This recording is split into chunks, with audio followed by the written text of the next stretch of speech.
హరా శంకర. మహాదేవుడు మనలోని వ్యామోహాలను నశింపచేసే మహేశ్వరుడు. ఆర్తిగా ఆశ్రయించిన భక్తుల పాపాలను హరించి సంస్కరించే హరుడు ఆ సదాశివుడు. లోకమంతా ఆయనలో ఉంది, ఆయనే లోకమంతా ఉన్నాడు.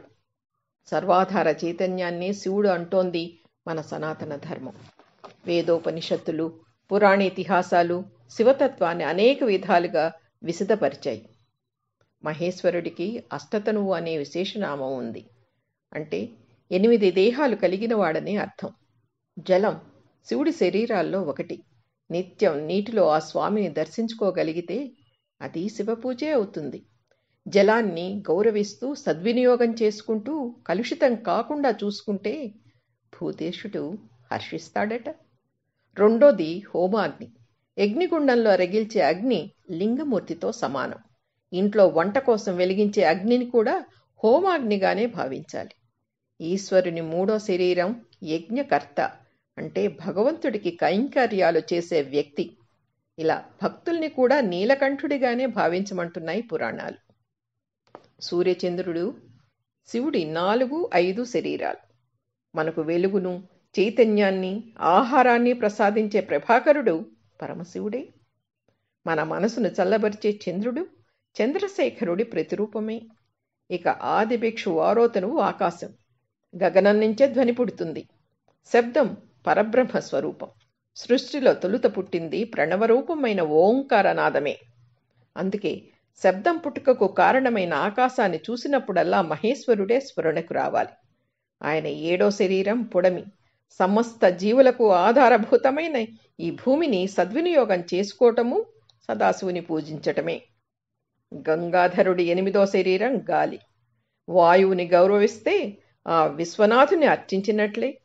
అందుకే పూజల్లోనూ సంధ్యావందనాల్లోనూ ముందుగా ప్రాణాయామం చేయిస్తారు. ఈ విధంగా 8 రూపాల్లో ఉన్న ఈ శివుని దర్శించగలిగితే ధన్యులమవుతాం. పరమేశ్వరుడే భూమండలం అంతా వ్యాపించి ఉన్నాడన్నది ఉపనిషత్తుల మాట. అందుకే సర్వం శివమయం జగత్ అన్నది శివపురాణం. కఠ, మాండూక్య, శ్వేతాశ్వతర, బృహదారణ్యక, సూర్య, కైవల్య, స్కంద లాంటి ఉపనిషత్తులు శివ మహిమని కీర్తించాయి. ఈ జగత్తు అంతా ఈశ్వరుడే ఆవరించి ఉన్నాడు అని ఈశావాస్య ఉపనిషత్తు పేర్కొంది. శివలింగం ప్రకృతి పురుషులకు ప్రతీక అని తాత్వికులు వ్యాఖ్యానిస్తారు. శివాయ గురవే నమః, ఈశానః సర్వవిద్యానాం, ఈశ్వరః సర్వభూతానాం అని వేదమంత్రాలు శివుని స్తుతించాయి. అంటే సర్వవిద్యలు సకల జీవులకు ఆయన మూలకారకుడు. బ్రహ్మాధిపతి, బ్రహ్మణోధిపతి అన్నారు. అంటే సృష్టికర్త అయిన చతుర్ముఖ బ్రహ్మకు, వేదాల్లోని మంత్రాలకు ఉమాపతే అధిపతి. అయితే నిర్మలమైన మనసుతో స్వామిని కీర్తించి ఆరాధించినప్పుడే సత్ఫలితాలుంటాయి. అందుకే చిత్తశుద్ధి లేని శివపూజలేలా అన్నాడు వేమన. సాలెపురుగు, సర్పం, ఏనుగు లాంటి మూగజీవులకు కైవల్యాన్ని ప్రసాదించిన మహాదేవుడు ఈ పరమశివుడు. భక్త కవులెందరో ఆ సర్వేశ్వరుని ప్రార్థించారు. వాలిన భక్తి మొక్కెద నవారిత తాండవ కేళికిన్ దయాశాలికి సూలికిన్ అంటూ శివస్థుతితో భాగవత రచన ప్రారంభించాడు పోతన. శ్రీరాముడి పరమభక్తుడైన త్యాగరాజస్వామి పరమేశ్వరుణ్ణి ప్రస్తుతిస్తూ శంభో మహాదేవ శంకర గిరిజారమణ, శివ శివ శివ అనరాదా, భవ భవ బాధలను అణచుకోరాదా లాంటి కీర్తనలను రచించారు. ఇక ముత్తుస్వామి దీక్షితులు అక్షయలింగ విభో స్వయంభో అని, నీలకంఠం భజేహం సతతం అని, నీరజాసనాది అంటూ కైలాసవాసుణ్ణి కీర్తించారు. మాఘ బహుళపక్ష చతుర్దశి అర్ధరాత్రి లింగోద్భవ కాలం. పరమాత్మను నిసిరేయిలో పూజించే ప్రత్యేక పర్వదినం ఇది.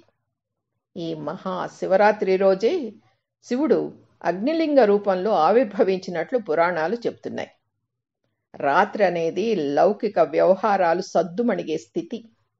అందున అర్ధరాత్రి బహిర్ముఖ దృష్టిని వదిలి బుద్ధిని అంతర్ముఖం చేసి అంతరంగంలో ఈశ్వర జ్యోతిపై కేంద్రీకృతం చేయడమే శివరాత్రి. పగలు బహిర్ముఖం, రాత్రి అంతర్ముఖం అని వ్యాఖ్యానించారు పారమార్థిక సాధకులు. ఇంద్రియాల ద్వారా బాహ్య విషయాల చుట్టూ భ్రమించే మనసును చైతన్యానికి మూలకేంద్రమైన ఆత్మజ్యోతిలో అంటే శివజ్యోతిలో లీలం చేసే అంతర్ముఖ ప్రయాణమే శివరాత్రి అని వారు భావిస్తారు. ప్రాతఃసంధ్య, మధ్యాహ్న సంధ్య, సాయం సంధ్య కాక 4వది అర్ధరాత్రి అయిన తురియ సంధ్య. ఇది పూర్తిగా ఆధ్యాత్మిక సాధకులకు సంబంధించింది.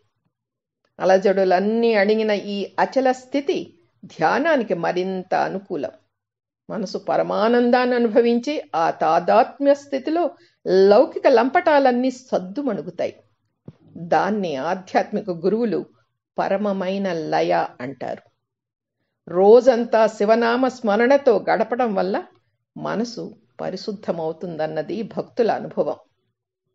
శివజ్ఞానం, శివభక్తి, శివధ్యానం, శివార్చన, శివవ్రతంతో మనం శివయోగులుగా మారతామని మహర్షులు ప్రతిపాదించారు.